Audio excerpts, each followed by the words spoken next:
No Malaysians affected by Syria quake. Israeli crowds storm Al-Aqsa Mosque, drawing global condemnation.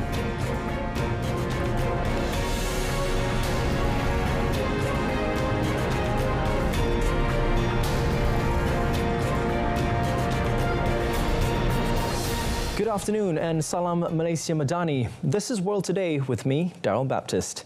We begin today's broadcast with some rather relieving news. No Malaysians are reported to have been affected by the 4.8 magnitude earthquake that struck near Hama in Syria on Monday night. This was confirmed by Wisma Putra in its latest report. In a statement, the ministry said it is closely monitoring the situation, adding that the Malaysian embassy in Beirut and the honorary consul of Malaysia in Syria are actively working with local authorities to gather information and assess the situation. It said Malaysians in the affected areas are advised to remain vigilant and adhere to announcements made by the local authorities. Malaysians who require consular assistance are advised to contact the Honorary Consul of Malaysia in Syria or the Embassy of Malaysia in Beirut. The ministry also noted that it will strive to keep the public informed of any recent developments. We move now to Gaza, where an Israeli minister drew international condemnation by praying with thousands of Jews at the Al-Aqsa Mosque compound in the east of Jerusalem, defying a ban on Jewish prayer at the Flashpoint site. National Security Minister Itamar Ben-Gvir visited the site at a tense time during the 10-month of Israel-Hamas war, with faltering efforts for a ceasefire deal. The compound is Islam's third holiest site and a symbol of Palestinian national identity. While Jews and other non-Muslims are allowed to visit the mosque compound during specified hours, they are not permitted to pray or display religious symbols.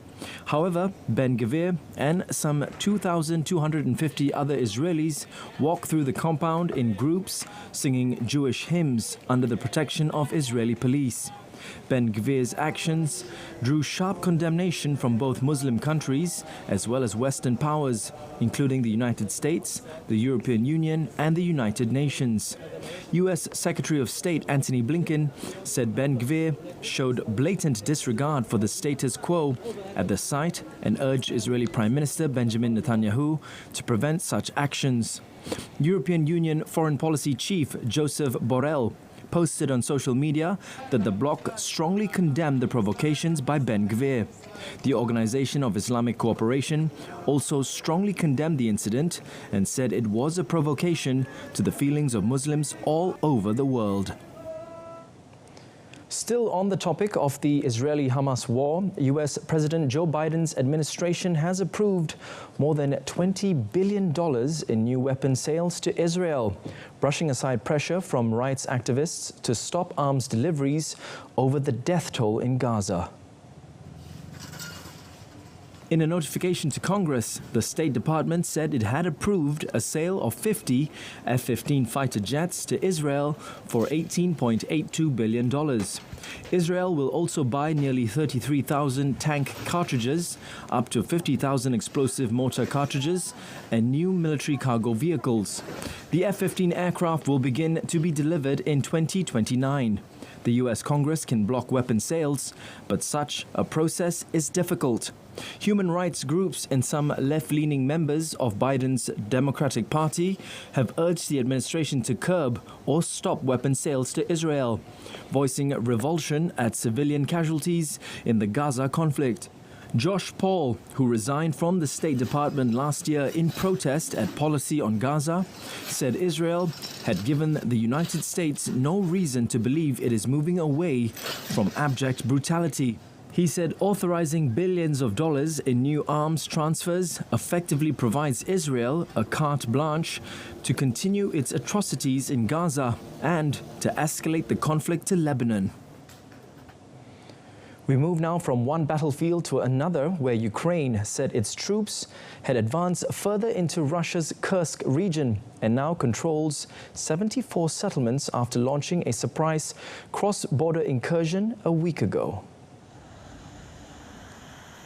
Ukrainian forces entered Russia's Kursk region last Tuesday and have taken dozens of settlements in the biggest attack by a foreign army on Russian soil since World War II. Its military chief, Alexander Syrsky, said the troops have advanced in some areas by 1 to 3 kilometers. He also said they had taken control over 40 square kilometers of territory and 74 settlements. Ukraine said it would not hold onto the Russian territory it had captured and offered to stop raids if Moscow agreed a just peace. Foreign Ministry spokesman Georgy Tiki said Kyiv was not interested in taking over Russian territory and defended Ukraine's actions as legitimate. Russia's defense ministry, meanwhile, said that its troops continued to repel Ukrainian assaults and had foiled attacks by mobile groups in armored vehicles. More than 120,000 Russians have fled their homes in border areas of Kursk region. The current offensive into Kursk region, which caught Russia off guard, is by far the biggest cross-border action since the Russian invasion of Ukraine in February 2022. In another development, Poland has signed a $10 billion deal to buy 96 Apache attack helicopters from U.S. manufacturer Boeing in a new upgrade to the country's military capabilities. Poland has sharply accelerated its modernization of its armed forces since Russia's full-scale invasion of neighboring Ukraine in 2022. The Apache helicopter sale was approved last year by the U.S. State Department and Congress. The attack helicopter agreement also envisages providing the Polish army with maintenance equipment, technical and training support, flight simulators and spare parts.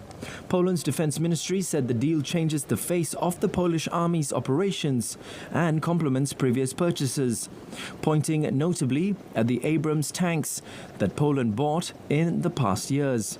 According to the Polish government, the Apaches are designed to work with the Abrams. Poland, a staunch ally of Ukraine, has announced it would spend more than 4% of its annual economic output on defense this year, twice NATO's target of 2%. The Ukraine war has also solidified the relationship between the United States and Poland, a country on NATO's eastern flank that sees Washington as one of its main allies. Tragedy struck Venezuela when at least 8 people died after a gas leak caused an explosion and the collapse of a house in a neighborhood in Caracas. The incident occurred in the massive neighborhood of Union de Petare, the largest in Venezuela. Governor of the state of Miranda, Hector Rodriguez, posted on social media platform that 2 homes are partially damaged by the event and 8 people were confirmed killed in the incident, including 2 babies. He added that 22 people have been rescued and taken to various health centers. An adult and 2 children were found unharmed and were sheltered in a nearby house. Local media reported that the collapse of the modest 3-story house was due to an explosion following hours of gas accumulation from a leak. Other reports mentioned an explosion from a gas cylinder. In regards to the recent plane crashing in Brazil, forensics experts at São Paulo's morgue have identified bodies of 35 of the 62 people who died in the crash of an ATR 72 plane in a residential area, killing all on board. A Brazilian Air Force KC-390 transport plane flew the remains of 3 passengers back to the Cascavel, from where the aircraft departed in southern Brazil, and will continue to transport the bodies as they are released from the morgue. So far, the morgue said it had released 17 bodies to family members, along with the death certificates. The causes that led the French-built turboprop plane, operated by regional carrier Vopas, to plunge in a flat spin to the ground have yet to be established. Investigators recovered the plane's so-called black box, containing voice recordings and flight data, and are working on them at Brazil's Aviation Accident Investigation Center in Brasilia to find the cause of the accident. A preliminary report is expected within 30 days, with work starting on the plane's engines that were taken to the Aviation Accident Investigation Center's facility in São Paulo.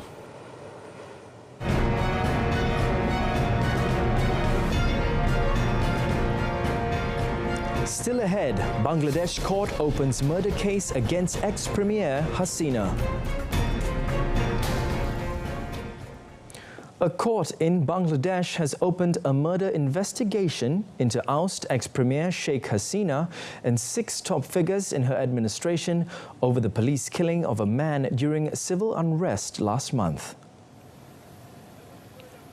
Hasina fled by helicopter a week ago to neighbouring India as protesters flooded Dhaka streets in a dramatic end to her iron-fisted tenure.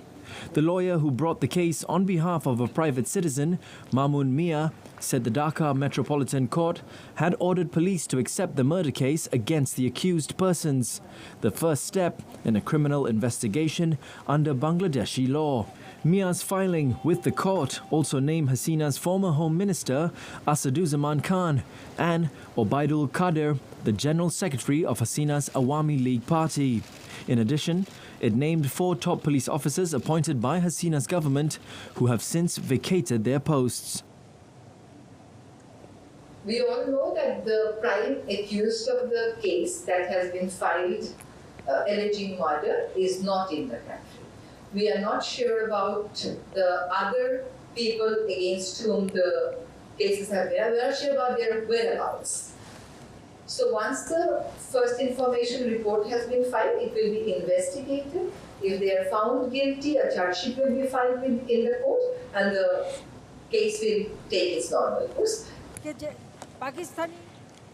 We now go back to Venezuela, where lawmakers are mulling over a package of laws that critics say target opponents of President Nicolas Maduro, as the United Nations voiced concern over a climate of fear in the post-election country. The South American country's National Assembly started considering a package of laws that would tighten regulations on the registration and funding of non-governmental organizations. This comes after Maduro ally and National Assembly President Jorge Rodriguez called NGOs a facade for the financing of terrorist actions. Other measures seek to increase government oversight on social media and to punish fascism, a term often used by Maduro in relation to the opposition and other detractors. United Nations Human Rights Chief Volker Turk expressed his concern about the legislative project and urged legislators to refrain from adopting laws that undermine civic and democratic space in a country. The Inter-American Commission on Human Rights also urged parliamentarians not to pass the NGO law, which it said would arbitrarily restrain the right to association and freedom of expression. Meanwhile, Turk said he was troubled by the high and continuing number of arbitrary detentions, as well as disproportionate use of force reported since the election and the resulting climate of fear. It is especially troubling that so many people are being detained, accused, or charged either with incitement to hatred or under counterterrorism legislation. Criminal law must never be used to limit unduly the rights to freedom of expression, peaceful assembly, and association. According to official statements, over 2,400 people have been arrested since the 29th of July.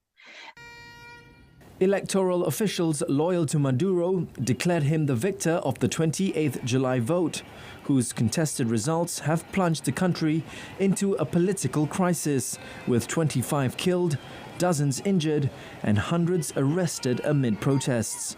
Without providing a detailed breakdown, the National Electoral Council declared Maduro the president-elect for a third term, giving him 52% of ballots cast. The opposition, however, said its own tally of polling station level results showed Edmundo González Urrutia had won more than 2/3 of votes. The United States, European Union and several Latin American countries have also rejected Maduro's claim of victory. In Eastern Europe, thousands of opposition protesters turned out in the Slovak capital to demonstrate against recent moves by the government of Prime Minister Robert Fico in justice and culture policy. In the latest move to anger the opposition, Slovakia's culture minister, Martina Simkovikova, dismissed the directors of the National Theatre and Gallery last week. Leaders of opposition parties said Simkovikova was destroying the country's cultural institutions. Protesters have previously rallied against changes to Slovakia's criminal code and a revamp of the country's public broadcaster, which critics see as stifling its independence. Fico returned to public duties in July, following an assassination attempt in May that required hours of surgery and weeks of recovery. The attack has deepened political polarization in the Central European country of 5.4 million. Fico has since hit back against progressive and liberal ideologies he said were spreading like cancer and hurting the country. As climate change rages on, North Korea is baking in a fierce heat wave, with the mercury forecast to reach as high as 37 degrees Celsius. South Korea is also enduring extreme temperatures. The north was recently hit by severe flooding in its northern regions near China, with state media reporting on high-level efforts to mitigate the impact of disastrous, abnormal weather. Kim Kwang-hyuk, an official at North Korea's State Hydro-Meteorological Administration, said the country had witnessed fierce heat in recent days, including in the capital Pyongyang. He added the administration is focusing on forecasting the fierce heat and is striving to inform certain areas so that the residents can take the necessary measures. South of the border, Seoul's Interior Ministry said that as of yesterday, 21 people had died from suspected heat-related causes this year, as the country records unusually high temperatures. South Korea is experiencing a heat wave, with the weather agency reporting a high Monday of 38.7 degrees Celsius in the city of Yeoju in Gyeonggi province. It also flagged the so-called tropical night phenomenon, where overnight temperatures do not drop below 25 degrees Celsius, which has happened for 22 straight days, the third longest such streak since records began. An Italian businessman was arrested in the Brazilian city of Natal as part of an international investigation into a mafia network worth an estimated 500 million euros. The man, named as Giuseppe Bruno, faces charges including extortion, money laundering and external complicity in mafia association. Brazilian police said the mafia scheme has invested around 55 million euros in Brazil in real estate properties and on the financial market. According to Italian authorities, the total value of invested assets could exceed 500 million euros. The investigation revealed traces of substantial investments of mafia-related capital in business ventures and companies. The investigation started in 2022 and involved Italian, Brazilian and Swiss police agencies. They led to the seizure of assets worth 50 million euros and charges against 17 people and 12 real estate, construction and restoration businesses in 3 countries. A Brazilian police statement said the mafia laundering network, busted in Natal, had been operating for almost a decade using shell companies to hide funds coming from international criminal activities. For all you tech and gadget fans, here's some exciting news. Google has unveiled the new Pixel 9 smartphone, its latest salvo in the scramble by big tech to corner the market on nascent artificial intelligence. The Silicon Valley search giant has been racing against Microsoft, OpenAI and others to lead in AI since the 2022 release of ChatGPT ignited intense interest in the technology. Pixels account for a tiny sliver of the global smartphone market, dominated by Samsung and Apple, but Google argued its new line is a chance to answer what AI can actually do for customers. Pixel 9 models use Google's Gemini AI capabilities, offering consumers an alternative to the iPhone's Apple Intelligence AI, as well as the company's alliance with ChatGPT maker OpenAI. According to Pixel Senior Director of Product Management, Shinaz Zak, the phones can help with daily tasks, such as booking appointments or finding old files in the mountain of data people tend to save. Google said it has prioritized privacy, from protecting data used by its AI to letting users create password-protected private spaces for apps and other content. It added that the Pixel 9 models let Gemini AI handle personal requests, sending no sensitive information off the device.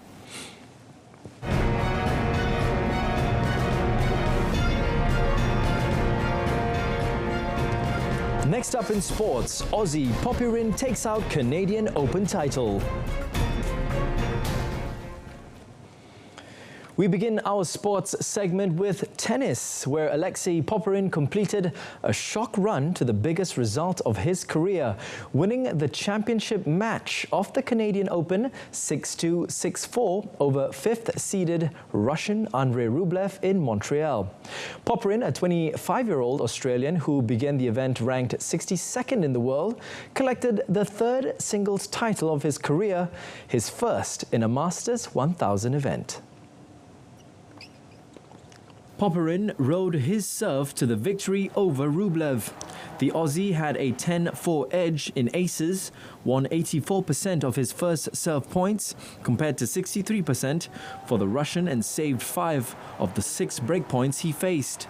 The result will vault Popyrin's ranking to number 30, just behind the career best number 23 that he held after previously upsetting Rublev in the third round at Monte Carlo in April.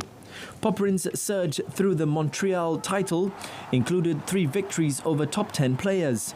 Only 3 players in tennis history were ranked lower than number 62 when they won Masters 1000 tournaments. It also ends a lengthy drought for Australian players in Masters 1000 tournaments, as Leighton Hewitt last prevailed in Indian Wells in 2003. We now move to football transfer news, where Manchester United fans will be delighted to know that they have signed Matthijs de Ligt and Nasser Mazraoui from Bayern Munich. Fees for the pair were not disclosed by the English giants, but British media reports estimated the duo had arrived at Old Trafford for a combined €60 million. Netherlands defender De Ligt will now join up again with United manager Erik ten Hag, having played under him at Dutch side Ajax, after agreeing a 5-year contract with the option of another year. De Ligt has already won league titles in 3 different countries with Ajax, Juventus and Bayern Munich. De Ligt bolsters United's central defence following the departure of Rafael Varane, with fellow summer transfer window arrival Lenny Yoro in danger of being sidelined for up to 3 months with a foot injury sustained against Arsenal in pre-season. Mazraoui also played under Ten Hag at Ajax, winning 3 league titles with Dutch club and another with Bayern. The fullback has also made 28 appearances for Morocco and reached the semi-finals of the 2022 World Cup. He has signed a 4-year deal with the option of a further year. The new arrivals are set to be available for United's season opener against Fulham at Old Trafford on Friday, with the Red Devils desperate to improve on last season's 8th place finish. With new players coming into United, they've also had to bid goodbye to some of their old ones. West Ham United have signed right-back Aaron Wan-Bissaka from Manchester United on a 7-year contract.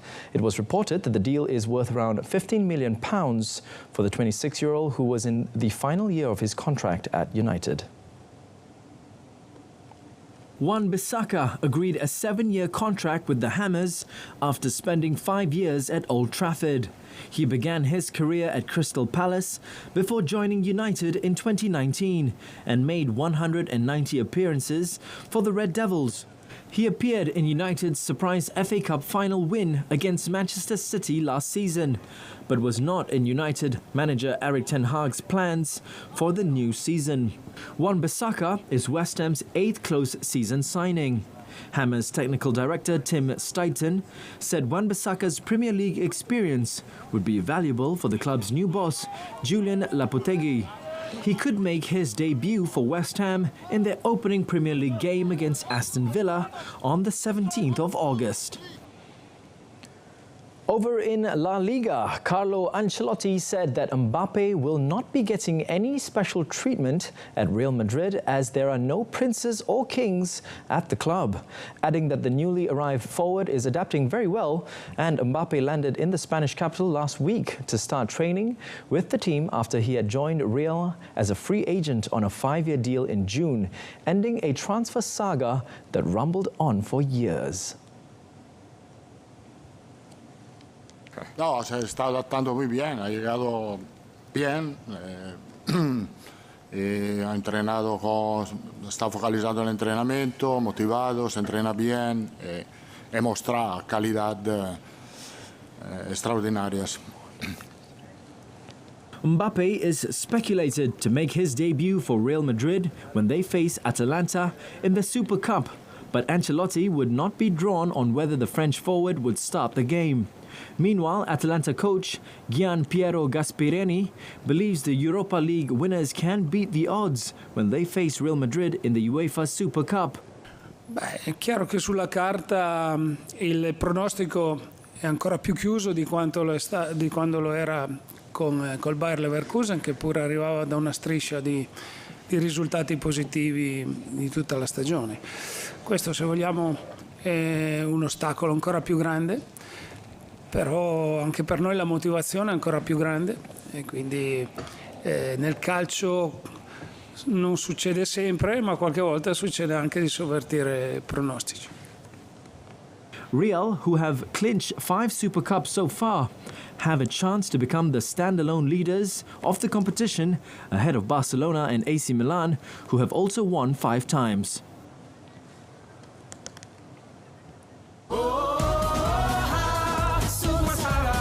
Semasa Sarawak 2024, siaran langsung perlawanan bola sepak.